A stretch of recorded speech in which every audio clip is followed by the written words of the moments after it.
Hello hello hello সকল মাধ্যমিক স্টুডেন্টদের টপাস বাংলায় স্বাগত জানাই। আমরা যে টপিকটি করছিলাম সেটা হচ্ছে তাপের ঘটনাসমূহ। এই তাপের ঘটনাসমূহতে আমরা প্রসারণ কমপ্লিট করেছি, যেখানে কঠিন পদার্থের প্রসারণ, তারপরে গ্যাস এবং তরলের প্রসারণও আমরা কমপ্লিট করে ফেলেছিলাম। ওকে, আশা করি তোমরা ধাপে ধাপে পড়েছো এবং মানে এই পার্টগুলো থিওরি তোমাদের খুবই ক্লিয়ার আছে। ঠিক, এরপরে আমরা যেটাতে যাব সেটা হচ্ছে তাপের পরিবহন।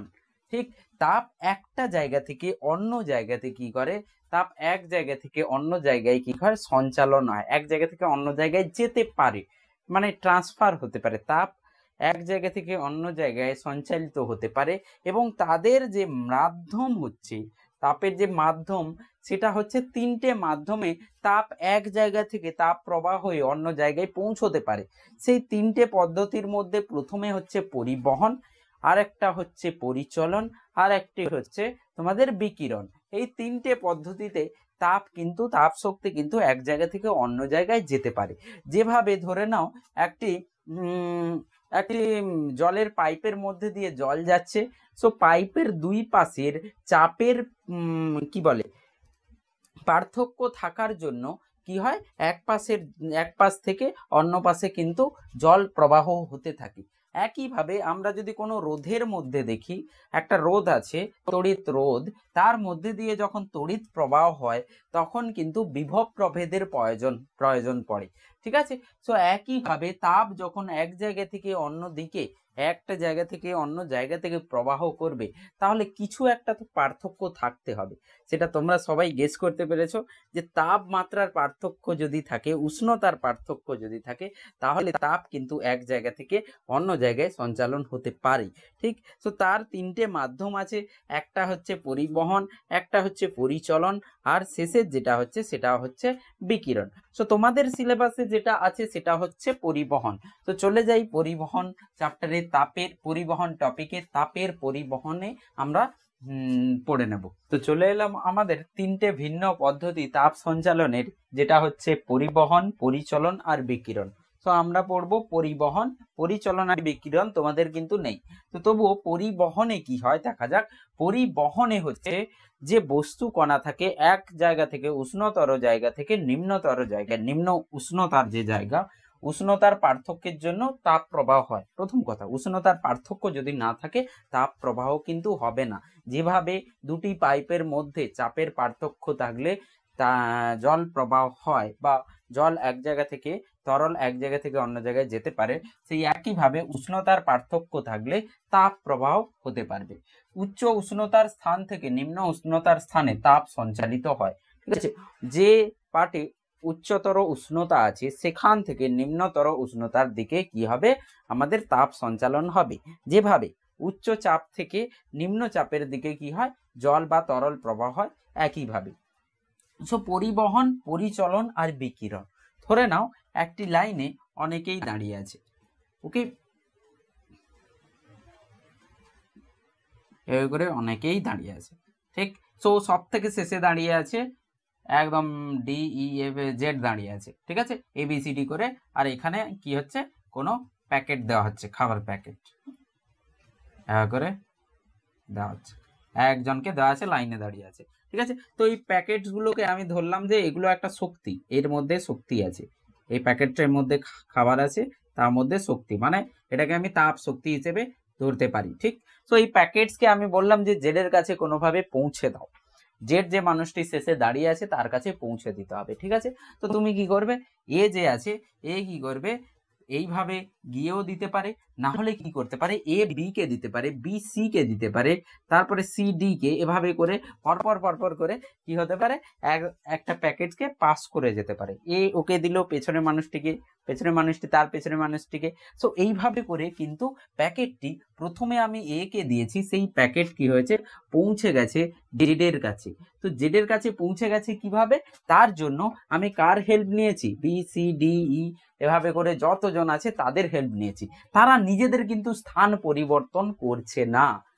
সো এই যে পদ্ধতি, যেই পদ্ধতির মাধ্যমে এই যে শক্তি বললাম, প্যাকেটটাকে আমি শক্তির অনুরূপ হিসেবে নিয়েছি। তো শক্তি, তাপ শক্তি এক জায়গা থেকে অন্য জায়গায় পৌঁছে যাচ্ছে তাপমাত্রার পার্থক্যের জন্য কিন্তু তাদের কণাগুলি একই জায়গায় দাঁড়িয়ে আছে। যারা হেল্প করছে তাপ প্রবাহের জন্য যে কণাগুলি সাহায্য করছে সেই কণাগুলি নিজেদের স্থান পরিবর্তন করছে না, তারা শুধুই কি করছে, যে শক্তিটা আছে সেই শক্তিটাকে কি করছে, এক জায়গা থেকে অন্য জায়গায় সঞ্চালন করায় সাহায্য করেছে। তো এটাকে বলা হয় পরিবহন। তো পরিবহনে কি হয় শুনে নাও। ফাইনালি কোনো উচ্চ উষ্ণতার জায়গা থেকে উষ্ণতর জায়গা থেকে শীতলতম জায়গা বা উচ্চ উষ্ণতার স্থান থেকে নিম্ন উষ্ণতার স্থানের দিকে তাপ শক্তি প্রবাহ হয়, কিন্তু তাদের যে কণাগুলি আছে সেই কণাগুলির কোনো স্থান পরিবর্তন হয় না। তো এই যে মাধ্যম তাপ সঞ্চালনের, তাকে আমরা পরিবহন বলবো। তাহলে স্যার পরিচলন আর বিকিরণ কি হয়? পরিচলন আর বিকিরণের ডিটেলস নেই তোমাদের বইতে, তবুও বলে দিচ্ছি পরিচলন আর বিকিরণ কি হয়। পরিচলন আর বিকিরণ হচ্ছে, ধরে নাও এই এ এখানে দাঁড়িয়ে আছে, ঠিক আছে, তারপরে হচ্ছে বি এখানে দাঁড়িয়ে আছে, ঠিক আছে, তারপরে হচ্ছে সি এখানে দূরে দূরে সবাই দাঁড়িয়ে আছে, ঠিক এইভাবে করে জেড এখানে দাঁড়িয়ে আছে। তো এ বি সি ডি এভাবে করে দূরে দূরে দাঁড়িয়ে আছে। করোনার সময় সবাই দূরে দূরে দাঁড়িয়ে ছিল, ধরে নাও সেই পিরিয়ডে আমরা সবাই কাছে কাছে না থেকে দূরে দূরে, হ্যাঁ 2 ফুট দূরে দূরে দাঁড়িয়ে আছে, ঠিক আছে। এবার 2 ফুট দূরে দূরে দাঁড়িয়ে আছে, করোনা পিরিয়ডের সময় 2 ফুট দূরে দাঁড়িয়ে আছে। তখন আমি এখান থেকে কি করলাম, যে একে আমি প্যাকেট দিলাম যে জেডে পৌঁছে দিতে। তো এ কি করবে, বি কে তো ডাইরেক্ট দিতে পারবে না, দূরে দাঁড়িয়ে আছে। এ কি করবে, গিয়ে বি কে প্যাকেটটা দিয়ে আবার ব্যাক করে এসে নিজের জায়গায় দাঁড়াবে, ঠিক। তারপরে বি একটু গিয়ে শক্তিটা দিয়ে সি কে আবার একই জায়গায় এসে দাঁড়াবে। সিও কি করবে, ডি কে দিয়ে আবার পিছে যেখানেই ছিল সেখানেই চলে আসবে। মানে কি হচ্ছে, আমার কণাগুলি, বস্তু কণাগুলো নিজের স্থান পরিবর্তন করছে এই প্যাকেটকে এক জায়গা থেকে অন্য জায়গায় পৌঁছে দেওয়ার জন্য। তার মানে এই পরিচলনে কি হবে, পরিচলনে যে তাপ শক্তি সঞ্চালন করার জন্য যে মাধ্যম ব্যবহার হচ্ছে, সেই মাধ্যমের কণাগুলি একটা জায়গা থেকে অন্য জায়গায় স্থান পরিবর্তন করবে, ঠিক। এর প্র্যাকটিক্যাল এক্সাম্পল কি? এর প্র্যাকটিক্যাল এক্সাম্পল হচ্ছে জল গরম করলে কি হয়।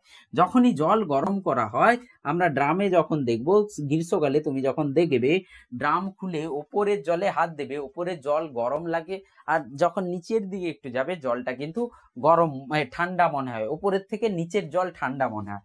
কেন মনে হয় দেখো, তো এইখানে আমি জল রেখেছি, সেই জলকে আমি কি করছি, উত্তপ্ত করছি, তাপ শক্তি দিয়ে উত্তপ্ত করা হচ্ছে। তো এখানের যে কণা আছে, জলের কণা এ কণা, আর উপরের যে বি কণা আছে, এ কণা কিন্তু তাপ শক্তি নিচ্ছে। তাহলে এর কি হবে, এ কণা যে আছে গরম হয়ে যাবে। সো নিচে যে কণাগুলো আছে সেই কণাগুলি শক্তি পাবে, এবং সেই তাপ শক্তি বেড়ে গেলে এরা কি হয়ে যাবে, হালকা হয়ে যাবে, গরম জল হালকা হয়ে যাবে। আর বি যে উপরে আছে, সেই বিতে কোনো তাপ শক্তি পৌঁছচ্ছে না, সেটা ঠান্ডা জল, নিচের থেকে ওপরের জলটা ঠান্ডা। তো ঠান্ডা জল ভারী হয়, তো এ কি করবে, বির যে কণাগুলো আছে সে নিচে চলে আসবে, এতে থাকা কণাগুলো হালকা হয়ে গেছে, উপর দিকে উঠবে, ঠিক আছে। সো গরম হয়ে উপর দিকে উঠে গেছে, ঠান্ডা জল আবার নিচে এসছে। এবার নিচে এসে ঠান্ডা জল আবার যে এই বার্নার জ্বালিয়েছি এখানে আসবে, একটু গরম হবে, তারপরে আবার উঠে যাবে, ওপরের জলটা ঠান্ডা ছিল আবার নিচে নেমে আসবে। তার মানে প্রত্যেকটা সময়ে এই যে জলের কণাগুলি আছে সে কি করছে, উপর পর্যন্ত তাপ শক্তিকে নিজে নিয়ে যাচ্ছে, কণাগুলি নিজে নিয়ে যাচ্ছে ওপরে। তারপরে ওপরের যে ঠান্ডা কণা আছে তাকে কি করছে, যে নিচে গিয়ে তুমি কি করো, আবার তাপ শক্তি নিয়ে ওপরে চলে এসো, ঠিক। তার মানে যাও প্যাকেট দিয়ে আসো, আবার এসে দাঁড়াও, আবার একটা প্যাকেট দিলাম, গিয়ে আসো, সি কে দিয়ে বি আবার পিছিয়ে এলো, তারপরে আবার গেল, আবার পিছিয়ে এলো। তো এইভাবে করে কিন্তু তাপ শক্তি সঞ্চালন হয়। তাহলে এ আর বি প্রথম পরিচালন আর পরিবহনে দেখলাম যে আমাদের মাধ্যম তো দরকার হবে তাপ সঞ্চালনের জন্য, কিন্তু প্রথমটাতে যে কণাগুলো আছে, মাধ্যমের কণাগুলো নিজের স্থান পরিবর্তন করে না, কিন্তু পরিচলনে কণাগুলি নিজের স্থান পরিবর্তন করে তাপ শক্তি সঞ্চালন করার জন্য। এই দুটো কিন্তু পরিবহন আর পরিচলনের পার্থক্য, ঠিক। বিকিরণ হচ্ছে এমন একটা পদ্ধতি তাপ সঞ্চালনের যার মাধ্যমে সূর্য থেকে যে তাপ শক্তি আমাদের পৃথিবীতে পৌঁছয়। ঠিক, তো বিকিরণ এমন একটা তাপ সঞ্চালনের পদ্ধতি যার জন্য কোনো মাধ্যমের প্রয়োজন হয় না। পরিবহন পরিচলনের জন্য মাধ্যমের কিন্তু দরকার পড়ে। ঠিক আছে, সো মাধ্যমের দরকার পরিবহন পরিচালনের পরে, কিন্তু বিকিরণ হচ্ছে দরকার পড়ে না মাধ্যমের। তো বিকিরণে কোনো এই যে এ থেকে আমি বললাম যে এ কে বললাম প্যাকেটটা জেড কে দিয়ে দাও, ঠিক, জেড এর কাছে পৌঁছে দাও। এ কি করলো, প্যাকেটটা নিল, এভাবে ছুড়ে দিল, ঠিক, তো এ কোথায় পৌঁছে গেল, জেড এর কাছে পৌঁছে গেল। ঠিক, তো তাহলে এর যে মাধ্যম মাঝে B C D E F up to X Y পর্যন্ত, এখানে শেষে যে ওয়াই আছে সেই ওয়াই দেখবে যে প্যাকেটগুলো এমনিই চলে যাচ্ছে, হ্যাঁ প্যাকেটগুলো চলে যাচ্ছে, কিন্তু আমাদের কোনো ইউজ হচ্ছে না। তো মাধ্যম থাকুক আর না থাকুক তাপ সঞ্চালন কিন্তু হবে। তার মানে মাধ্যমের দরকার পড়বে না, ইউজলেস। মাধ্যমের যে কণাগুলো আছে তারা দাঁড়িয়ে দাঁড়িয়ে হাঁ করে দেখবে প্যাকেট যাচ্ছে, শক্তি চলে যাচ্ছে এ থেকে জেড এর মধ্যে, কিন্তু মাধ্যমের কোনো প্রয়োজন পড়ছে না। তো মাধ্যমের যখন কোনো প্রয়োজন পড়বে না সেই পদ্ধতিকে আমরা কি বলবো, বিকিরণ বলবো। তো বিকিরণের জন্য কোনো মাধ্যমের প্রয়োজন পড়ে না। যদি আমাদের এক্সাম্পল বলে তাহলে কি হয়ে যাবে, যে আমাদের সূর্য থেকে যে তাপ শক্তি পৃথিবীতে পৌঁছয় সেখানে কোথাও তো আমাদের বায়ুশূন্য জায়গা থাকে, সেই বায়ুশূন্য জায়গায় কোনো কণা থাকে না, কোনো মাধ্যম থাকে না, তবু তাপ শক্তি আমাদের কি হয়, পৃথিবীতে এসে পৌঁছে যায়। তো সেটা একটা বিকিরণের উদাহরণ। তো বিকিরণের উদাহরণ বললাম, আমার পরিচলনের উদাহরণ বললাম, আর পরিবহনের উদাহরণ তো তোমরা সবাই জানো, যে একটা রডকে আমি এক পাশে উত্তপ্ত করলাম, অন্য পাশে কি হচ্ছে, সেই তাপ শক্তি কিন্তু পৌঁছে যাচ্ছে। ঠিক, তো আমরা পরিবহন নিয়ে আরেকটু আলোচনা করব, যেহেতু তোমাদের এই সিলেবাসে এই পার্টটা বেশি আছে, পরিবহন। চল,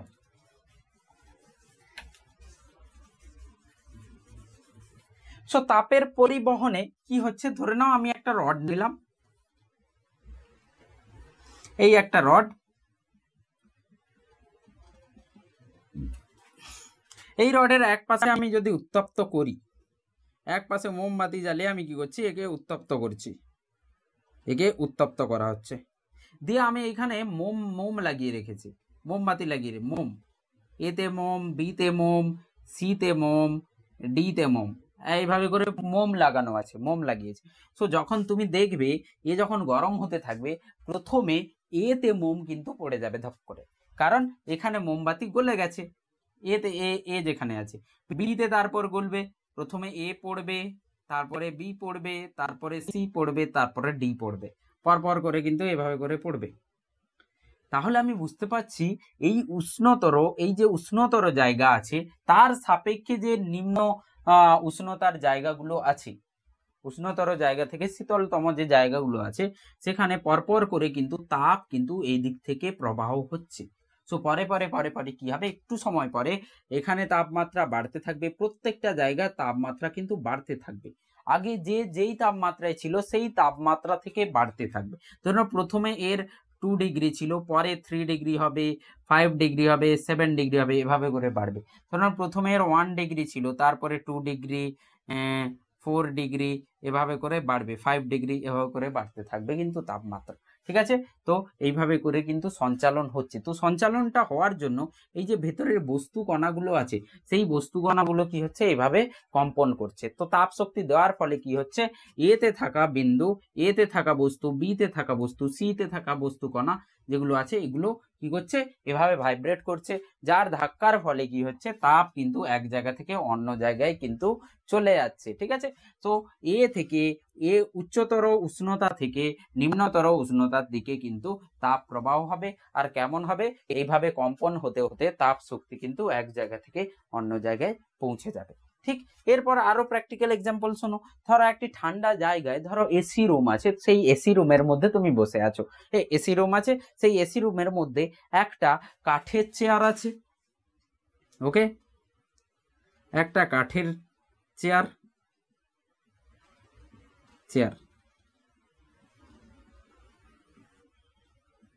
একটা কাঠের চেয়ার আছে, আর একটা কি আছে, লোহার চেয়ার আছে। কাঠের চেয়ার এটা, আর একটা লোহার চেয়ার। আমি যদি তোমাকে বলি তুমি কোনটায় বসবে, কোন চেয়ারে তুমি বসবে, কোন চেয়ারে তুমি বসবে? একটা ঠান্ডা জায়গা আছে, সেই ঠান্ডা জায়গায় কি করা আছে, এই দুটো লাগানো আছে, হ্যাঁ দুটো চেয়ার আছে, একটা কাঠের চেয়ার একটা লোহার চেয়ার। দুজনেই কিন্তু একই, প্রথম থেকে যখন থেকে মানে একই সময় ধরে কিন্তু ওখানেই আছে, সেই ঠান্ডা জায়গায় আছে। তাহলে দুজনের তাপমাত্রা কিন্তু একই, ঠিক? তো দুজনের তাপমাত্রা যদি একই হয়, আমি কোনটাতে বসতে পছন্দ করব, কাঠের চেয়ার না লোহার চেয়ার? ওকে, তো তুমি বুঝতে পারছো যে আমরা কাঠের চেয়ারে বসতে পছন্দ করব। সেম একই জিনিস আমি বলি, রোদ হচ্ছে সকাল 10টা থেকে একটা গার্ডেনে দুটো চেয়ার আছে, লোহার আর কাঠের চেয়ার, ঠিক? তো সকাল থেকে রোদ পড়ছে, তো কি হচ্ছে, কাঠের চেয়ার লোহার চেয়ার কিন্তু উত্তপ্ত হচ্ছে। এবার আমি বললাম তুমি গিয়ে কাঠের আর লোহার চেয়ারের মধ্যে যে কোনো একটাতে বসো, তো তুমি গিয়ে কি করবে, কাঠের চেয়ারে বসবে, ঠিক? লোহার চেয়ারে বসবে না। কিন্তু কেন বসবে না? কি এমন হচ্ছে যার জন্য তুমি কাঠের চেয়ারে বসবে, লোহার চেয়ারে বসবে না? কিন্তু দুটোই কিন্তু একই তাপ শক্তি সূর্য থেকে নিয়েছে, দুটোই কিন্তু একই সময় ধরে শক্তি নিয়েছে, তাহলেও কেন আমি কাঠের চেয়ারে বসবো, লোহার চেয়ারে বসবো না? ঠিক? তো ধরে নাও ঠান্ডা আর গরম ফিল করা, ঠিক? ঠান্ডা লাগছে না গরম লাগছে? ধরে নাও আমাকে ঠান্ডা লাগছে। ঠান্ডা কেন লাগে?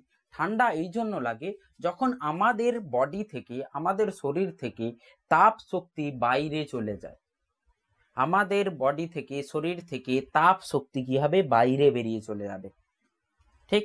গরম কখন লাগবে?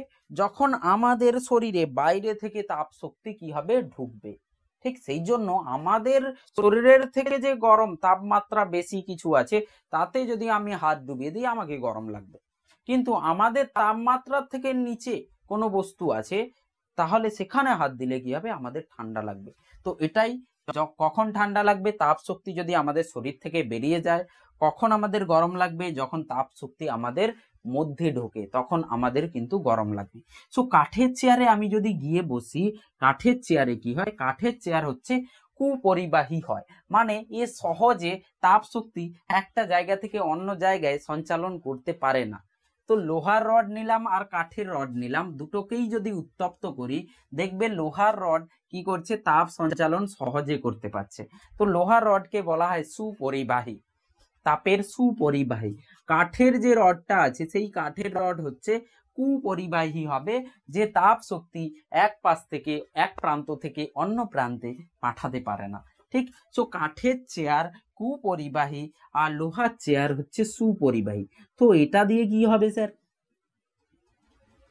এটা দিয়ে, আর এটা হচ্ছে কুপরিবাহী। সো আমি যখনই বসবো বা হাত দেব, আমি হাত দিয়েছি, তো কাঠের চেয়ার কি করতে পারে না, তাপ শক্তি প্রবাহ করতে পারে না, পরিবাহী সঞ্চালন বা পরিবাহী করতে পারে না, সঞ্চালন করতে পারে না। লোহার চেয়ার ওর মধ্যে থাকা সকল শক্তিকে, আমার সকল তাপ শক্তিকে আমার মধ্যে সহজেই পাঠিয়ে দিতে পারবে, কারণ এ সুপরিবাহী, এর মধ্যে সহজে তাপ শক্তি পৌঁছে যেতে পারে। ধরে নাও এখানে কোনো শক্তি আছে, সেই শক্তিটা এসে আমার মধ্যে ঢুকতে পারে। কিন্তু কাঠের যে আছে, সেই কাঠের কুপরিবাহী হওয়ার জন্য তাপ শক্তি কিন্তু এক জায়গা থেকে অন্য জায়গায় সহজে প্রবাহ করতে পারে না।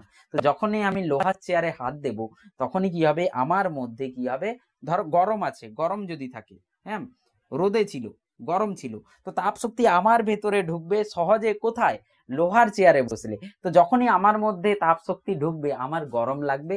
কাঠের চেয়ারে কিন্তু আপেক্ষিকভাবে গরম কম লাগবে, ঠিক আছে? সেম একইভাবে যদি ঠান্ডা হতো, তাহলে কি হবে, লোহার চেয়ারও ঠান্ডা, কাঠের চেয়ারও ঠান্ডা। কিন্তু আমি লোহার চেয়ারে গিয়ে যখন হাত দেব, আমার মধ্যে থেকে কি হবে, তাপ শক্তি লোহার চেয়ারে সহজে ঢুকে যাবে, কিন্তু কাঠের চেয়ারে সহজে ঢুকবে না, কাঠ হচ্ছে কুপরিবাহী। তো আমার থেকে যখন তাপ শক্তি সহজে বেরিয়ে গিয়ে লোহার চেয়ারে ঢুকে যাবে, আমি শক্তি ক্ষয় করব, তাপ শক্তি, তাহলে আমার ঠান্ডা বেশি লাগবে। তো লোহার চেয়ারে ঠান্ডা কিন্তু আমাদের কম লাগবে, আর যদি গরমেতে বসি আমাদের গরম বেশি লাগবে। তো এটুকুই বুঝলাম যে গরম আর ঠান্ডা ফিল করাটা, অনুভব করাটা তাপমাত্রার উপরে শুধু নির্ভর করে না, তাপ শক্তি কতটা সঞ্চালন হচ্ছে তার উপরে নির্ভর করে। গরম ঠান্ডার অনুভব তাপ শক্তির সঞ্চালনের উপরে নির্ভরশীল। ঠিক, আমি আরো একটা এক্সাম্পল বলছি। ধর নাও তুমি তিনটে জায়গায় তিনটে জল নিয়েছো, তিনটে জায়গায় জল নিয়েছো, একটা এ, একটা বি আর একটা সি। তিনটে পাত্রে জল নিয়েছো, এ, বি আর সি। এটা হচ্ছে, বিটা হচ্ছে নর্মাল ওয়াটার, নর্মাল সাধারণ জল, সাধারণ যেটা হয় সাধারণ জল।